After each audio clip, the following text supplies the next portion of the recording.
What do you think of Ontario's back-to-school plan? Lots of reaction pouring in from all sides. Many people like it, many other people say it's not strict enough, many others saying it is too strict. Let's break down some of the highlights. I think one of the main takeaways is that they are committing to in-person learning. They're saying, yes, the schools are going to be open. We plan to keep them open. Now, for those looking around the world, looking around Canada, around the United States, I mean, it should be a no-brainer. I mean, it's pretty wild to think that they wouldn't open the schools. Then again, it should have been a no-brainer earlier this year in April, May, June, when a lot of pediatric experts were stepping forward and saying, come on, we got to reopen the school. Former Chief Medical Officer Dr. David Williams saying, look guys, you should open them. He wants to see them open. And he reminded people there's hardly been any actual in-class transmission at all, a fact that so many people want to ignore, downplay, avoid, but that's the bottom line. Hardly any transmission of COVID-19 happening within the classrooms, a main justification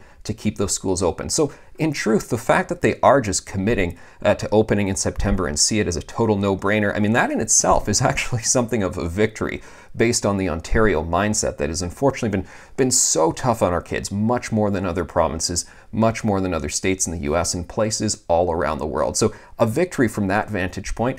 Other steps forward, seeing that outdoor masking not going to happen anymore because they had the kids masked outdoors in the playgrounds during recess and so forth, stepping away from that. When it comes to the indoor masking, they're saying, yes, the kids have to stay masked indoors. A lot of people upset with that because in places like British Columbia, well, the elementary school age kids, they never had to wear masks in the classroom and they weren't any the worse for it. It clearly worked for them. Other jurisdictions doing the same, not masking kids in the classroom. So why does Ontario have to do it? A lot of people upset with that, and they are hoping that Ontario will evolve their response to that, their approach to the masking, and that they can actually move forward with loosening those mask rules in the Ontario school system. Now, they did say JK, SK don't need to wear the masks.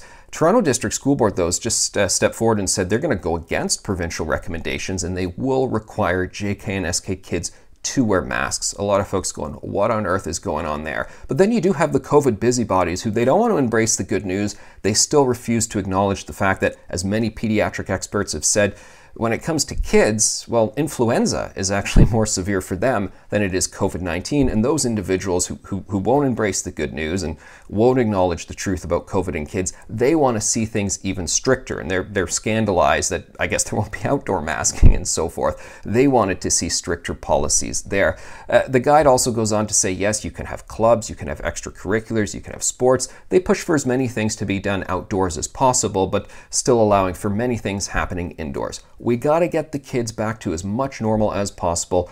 Many experts saying the harms of the school closures, the things that have been done to our kids, they outweigh the benefits that have come from school closures and just shutting all these things down. So it is a step forward, the Ontario Back to School plan. Ontario, though, still remains a bit of an outlier, much more restrictive than places like BC. But let's just hope that we show what's happening in the fall.